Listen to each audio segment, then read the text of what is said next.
UFC 325 goes down this weekend, and I will be going through the entire card, giving you my picks and predictions on what I think will happen, starting with the early prelims, ending with the main event. So let's jump in.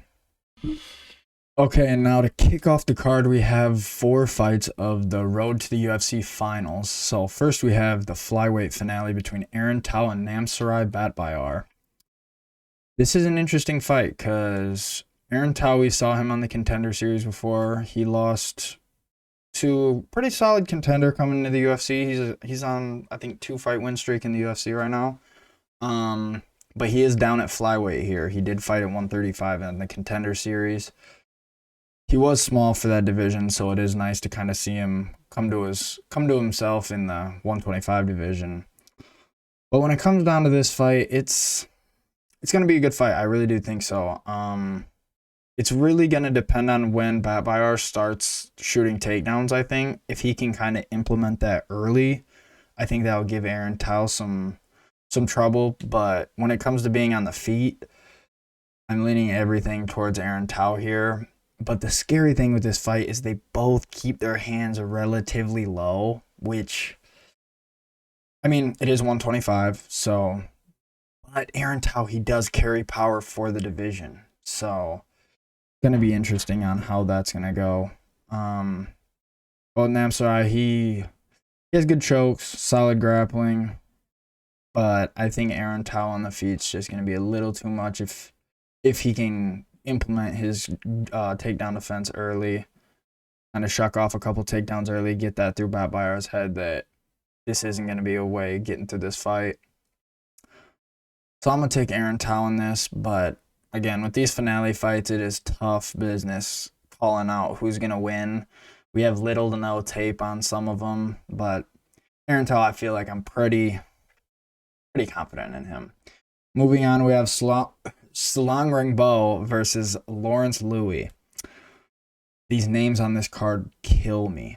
But I can see paths of victory for both of these guys where Lawrence Lui, he does really well, kind of shot and return, kind of block it on the arms and then go with it. Gets in the pocket, carries really good power. This is going to be really tough, but I really think Sulangrangbo, he stays on the outside nice, has really good straight punches on the outside. I think he'll be able to kind of use that cage push, get him up against the cage, use that to kind of drain out the minutes, win the minutes of the fight, not the moments, because Lawrence Lui, I think he has all the capability to be able to win the moments, but not the minutes, where Sulangrangbo will be able to kind of stick and move on the outside, land his combination, use his footwork to get outside, just keep stick and move on the outside, and I think movement and straight punches will be the way that Sulangrangbo will kind of get through this fight and come away with the win, I think, probably by decision. But if there is a finish, I think the finish will come from Lawrence Lui. Moving on. Look at these names. Like, Keiichiro Nakamura versus Sebastian Szalay.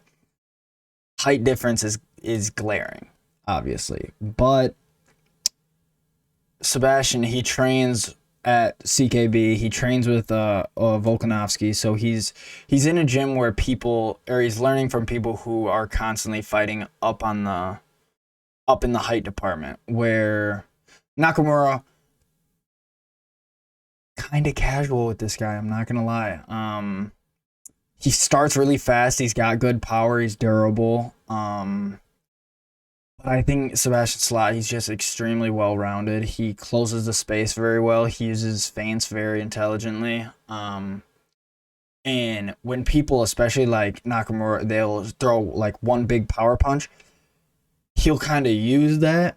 And then when he counters back, it's in a combo. He's a counter puncher, but when he comes back, he's throwing 3 to 5 punches in that combo. So I think Sebastian Szalay, I mean, I think he's got this one. This will be a pretty easy win for him. Nakamura, he's just very in your face. So I think Szalay will be able to kind of handle that and keep pushing forward. Moving on, we have Songbook Kim versus Damar Fan. This is probably out of the finale fights that I'm most confident out of. Damar Fan, what a guy. His striking's not incredible. It's solid, but very durable. But once it gets to the ground, he just runs the show on the feet or on the ground. Where Songbook Kim, he likes to brawl. He could 90s, 80s level barroom brawl. That's what I kind of see. But he also has really good trips up against the fence. But I think this is going to be a fight until it's on the ground. And once it gets to the ground, I think Damar Fan just takes over and gets it done from there. So moving on, we have Jonathan Micallef versus Oban Elliott. This is, for this card, I have to admit, for a prediction standpoint and a breakdown standpoint, the matchmaking is incredible. It is really good stuff. I completely skipped Kaan Ofli versus Yizha, but we'll go to this. Kaan Ofli, he's been kind of putting it together recently. My only thing with him is I think he's really small for the division. And he likes to get into kind of brawly situations where he's kind of chinny at this point. I don't know if it's just me that thinks that, but I think his chin has saw better days. But he is really solid everywhere, very well rounded. Good choke arsenal, very basic, like rear naked chokes, guillotines. That's where he strives. He has incredible front lock guillotine. And once he gets to the back, it's really tough to get him off. Where Yizha, good solid puncher, like great straight punches, durable, fast, solid grappling, and his forward pressure. That's the thing. Is like he's just constantly going right at you every time. Matchmaking on this card is really good and really tough to pick winners. With the straight punches, the great one too. I'm going to say Yizha is going to be able to kind of stay on the outside. Use the 1-2 at range. He has the reach advantage. Hopefully he's really coming into himself. So this fight's it's a toss-up for me. I'm going to lean Yizha. I think he's looked better in his last fight, so I'm going to stick with him. Moving on to what I wanted to talk about. Jonathan Micallef versus Oban Elliott. This is like bedtime versus MMA gurus, fan bases against each other.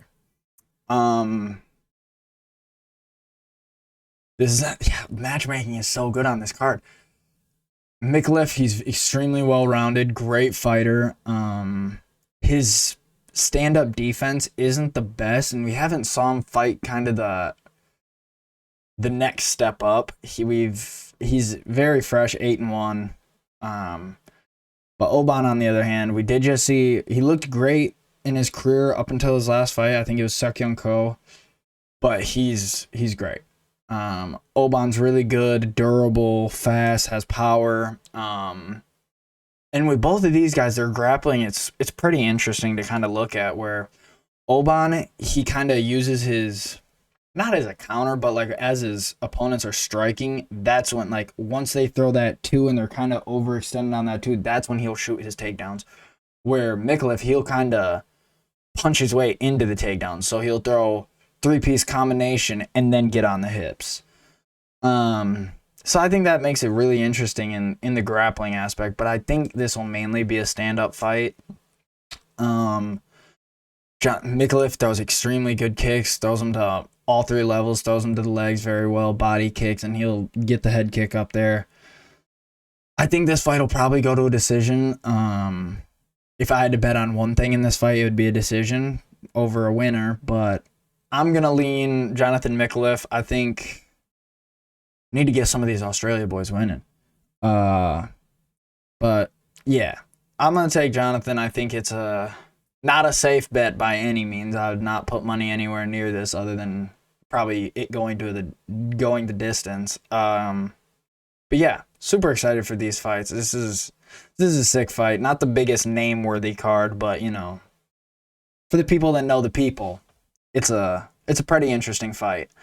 Moving on, we have the Mamba. The Mamba versus Torrez Finney. And I think Torrez Finney right now is probably looked at as one of the more hated people in the UFC just because, let's be real, his fight style is boring. It's very lay and pray, get on you, and once he gets those hands locked, it's very hard to stop him. And I don't think Jacob Malkoun will be able to stop him. But Jacob Malkoun is a very good grappler. He has good pace on his grappling. So if he can kind of tire out Torrez Finney, like get a couple of those, if he can get a takedown of his own in this, I think that will be huge for the momentum for Jacob Malkoun.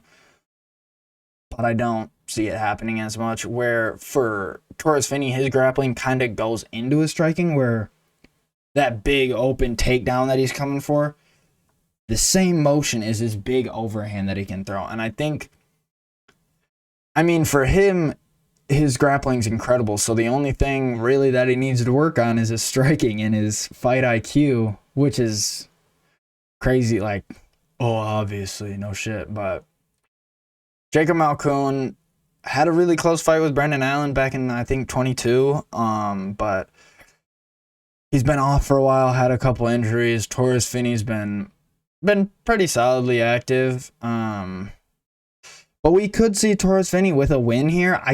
If it's not impressive to Dana, I could see Torrez Finney getting cut. And who knows what that means for Jacob Malkoun. But I'm going to lean with Torrez Finney in this one. I think he's got the pressure and pace, and his gas tank has been able to, or how can I say this, withstand the grappling aspect of his game, where most of it is going to be grappling. But with this fight, it could be a stand and bang fight with both of them being solid grapplers. But I'm going to lean Torrez Finney. He's been a prospect for a while. Had to fight a couple times on the Contender Series because Dana just wasn't impressed. Beat Robert Valentin, who hasn't, but I'm going to lean with Torrez Finney. Not thrilled about it, but that's the case. Moving on, we have Kim Rowston versus Cody Brundage. Don't know if it's only me, but I really dislike Cody Brundage. I think he finds any way for it not to be a loss if it's like, oh, back of the headshot DQ, which I think one shot, and who is the ref in that? Maybe Mark Smith. Rip Mark Smith's ACL, by the way. But if he has an opportunity to win the fight by doing as little as possible, he's gonna do it. I didn't like how the Mansour Abdul Malik fight went. But let's talk about Cam Rowston, because I just Cody Brundage. Cam Rowston, great striking, good long punches. Has solid jiu-jitsu also. He attacks off his back when he's on his back specifically. Attacks out of that butterfly guard really well. Has a long neck though. And especially going against a guy like Brundage, a little more brute guy, I think the overhand's going to be there for Brundage, but I think Cam Rowston will be able to stick and move on the outside good enough to be able to get outside of Brundage's thud punches. I wouldn't say he has really like great power. It's almost like Paulo Costa punching, just way worse. Not close to Paulo Costa, but that looks like it's going to hit really hard, but it's kind of just like a thud. Where Cam Rowston has more of that, I want to say he trains at CKB, yeah. So I'm personally gonna take Cam Rowston by KO or sub. I think his front guillotine's really good. I think that'll work for him in this fight. Where Cody Brundage, he has a really solid takedown defense, but once he's on his back, he's kind of dog shit. I know Cam Rowston's a big favorite in this one, so I'm going to keep it simple with that. Cam Rowston's probably going to get this one done.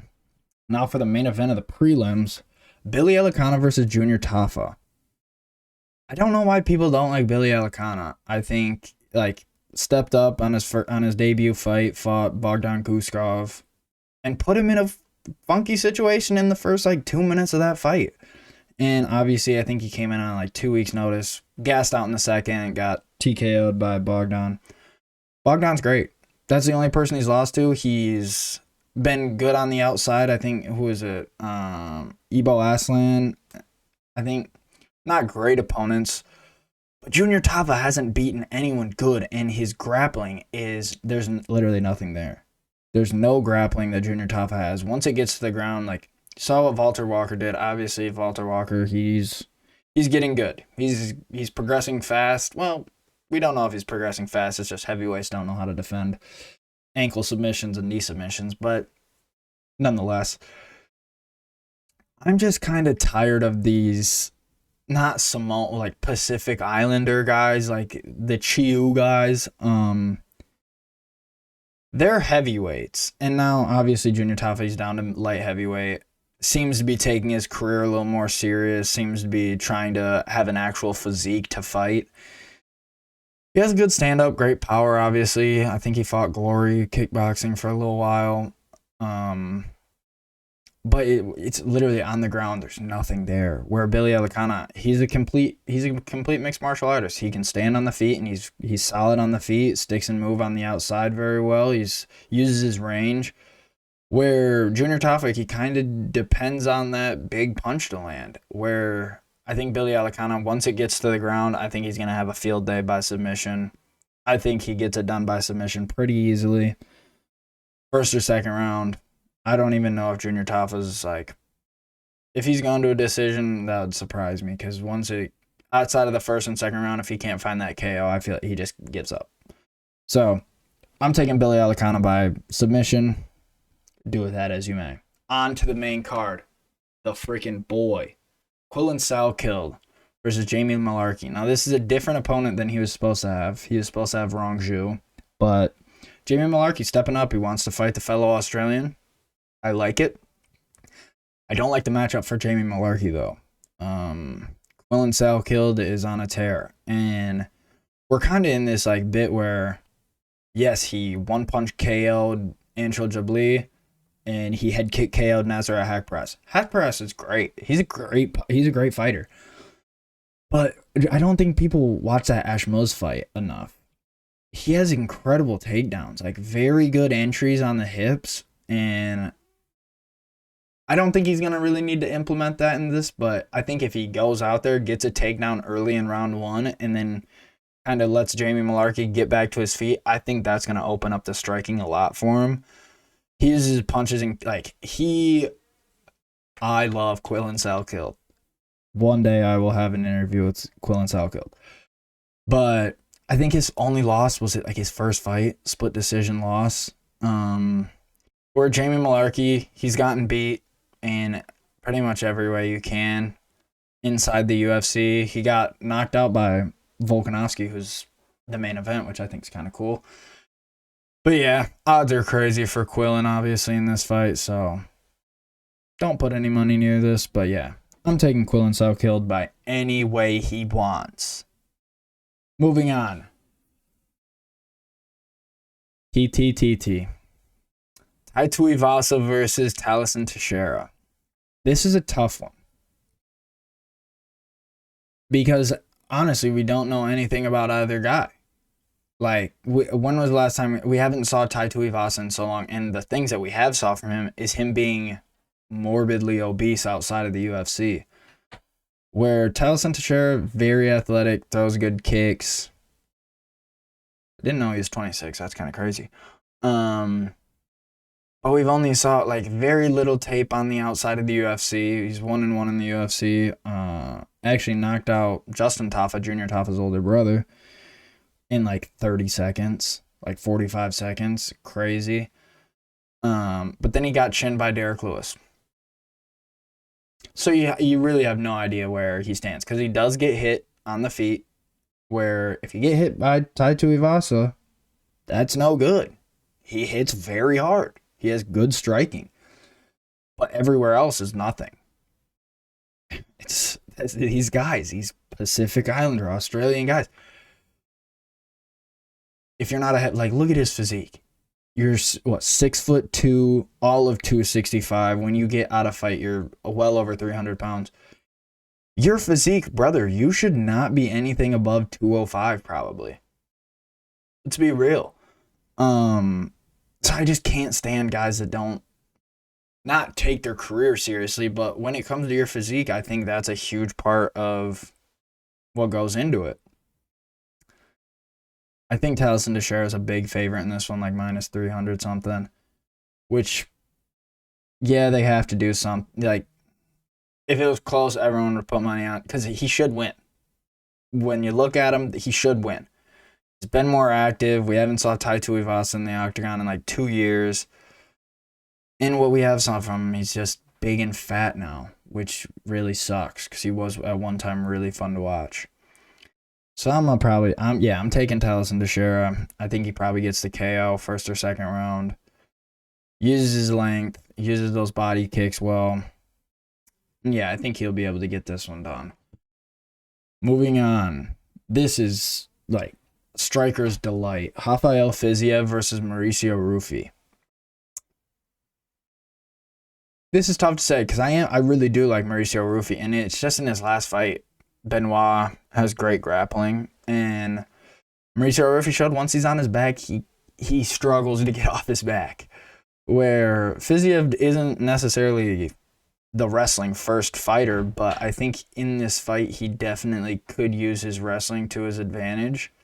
Fiziev, very good Muay Thai, probably top 5 Muay Thai fighter in the UFC right now.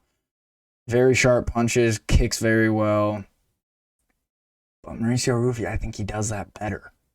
I think that kind of wide karate stance that he uses it, and he turns with punches extremely well, and especially going up against a shorter fighter when he's closing that distance and he's kind of turning off of that punch, I think that's going to open up a lot for him when he kind of closes that distance. This is going to be so fun to watch. Like, really hope Rufy gets this one done. Would do a lot for me personally, but Rafael Fiziev, probably one of the tougher outs of the lightweight division. I think he's going to be looked at as like a gatekeeper. He just beat, lost to Justin Gaethje, but beat Ignacio Bohemondez, which Ignacio was going through the division. I mean, he subbed Jalen Turner, but Jalen Turner, who knows what he was on at that time. And that head wasn't locked in. I love that he's back. Great showing in his return fight against Barbosa. But I'm going to take Mauricio Rufy in this fight. I think he gets it done. I don't think he's going to KO him. It'd be awesome if he does, because Mauricio Rufy knockout, you know there's just going to be flavor all over it. There's going to be sauce all over it. So yeah, I'm going to take Mauricio Rufy, but I do think his takedown defense is discredited a little bit. I think it's not as bad as most people think just because of what BSD did to him. But it is still a flaw nonetheless.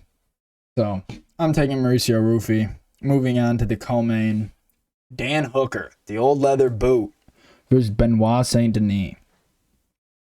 Both of these guys coming back after the last fight very, very quick, which I really like. I mean, both on the opposite spectrum. Benoit got a very quick first round knockout over Dariush, and then Hooker got finished pretty quick by Arman Tsarukyan.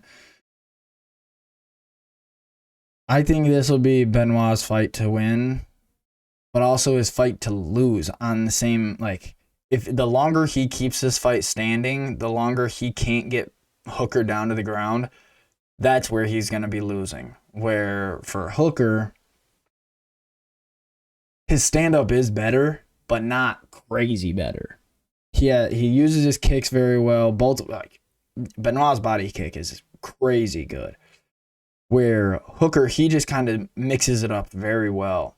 But I think once Benoit gets this to the ground, I think he'll be not short work, but I think he's very opportunistic with his takedowns and with his submissions. It's very, once it's there, it's everything into it. Where Dan Hooker, it's kind of, at this point, if he loses, how much does he? It doesn't do a whole lot to his career. Where Benoit, he's still on that fast track to, not fast track, but still very much looking for the title in the coming years. So yeah, I'm gonna take Benoit. I think once it gets to the ground, he's gonna be able to implement the ground and pound. Might be able to sink in a submission, but I'm gonna take him by decision. I think that's the best bet on this one. Again, I think Benoit is like close to minus 300, just stupid. Like, this card is so hard to bet on because the matchups seem very close, but then the odds are kind of shit for all of them. Moving on, we have the main event, the rematch at 145. We have Alexander Volkanovski versus Diego Lopes 2. This is going to be a sweet fight. We always know, like, Volkanovski, I don't think he's ever been in a fight where it's like, damn, that was boring. Like, damn, that wasn't fun to watch. I'm a Holloway fan. I was pissed on all three of them.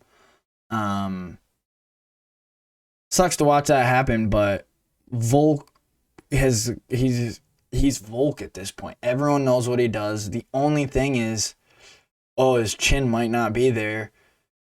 But if you think about it, he took, not quite flush, but a head kick from Islam Makhachev where he took the fight on short notice, and then he got chinned by Ilya. Who doesn't get chinned by Ilya at this point? Where Diego, I love what I saw in the first round against Gene Silva. I love the ground game that he implemented there. But then that second round, until that spinning attack landed, it was getting ugly. He was getting walked down. Gene Silva was front kicking him in the face over and over. And he has incredible durability. His chin is nuts. Absolutely crazy. Where Volk isn't the power puncher that Gene Silva is by any means. But Volk is the do everything to win fighter. He doesn't care about, like, land the shot and then he's coming with the big shot, or like if he does get you hurt, he's not just doing constant bombs. He's gonna look to go to the body, set up his big shots. He's gonna bing and then go with kind of those pitter pat shots that lead into his big shots. He closes the distance extremely well. That's why, being at 5'6", he's been able to kind of get these wins over bigger guys like Ortega, Lopez, Holloway. He uses his feints extremely well. That's one thing that I can say that City Kickboxing has really brought into the UFC and MMA space, that their feints to close the distance. Volk has kind of rewrote the way we look at that. And honestly, I think this is going to go pretty similarly to the first fight. I think Volk's going to be able to stay on the outside and then close in when he needs to, where Diego's kind of just that pressure. Volk, he's like as close to like a perfect striker, but he just can't KO you. That's the way I look at him. Where on the ground, I give the edge in wrestling. I give that to Volk, where with jiu-jitsu and submissions, I give the edge to Diego. I'm taking Volk in this fight strictly off the fact that I think he's better 99.9% of where this fight goes. I think his stand-up, he's able to kind of outclass Diego, hide his chin, tuck the chin. I think it's going to be extremely similar to the first fight. Volk might be able to dominate it just a little bit more, just because he has that Piotr Jan downloading data on how these guys fight. But Diego has looked improved. I mean, who knew we would see him win by spinning KO? You know, I like Diego. I'm a big fan of Diego. I got to see Diego when I went to Nashville to UFC, and I got to see him win by triangle armbar.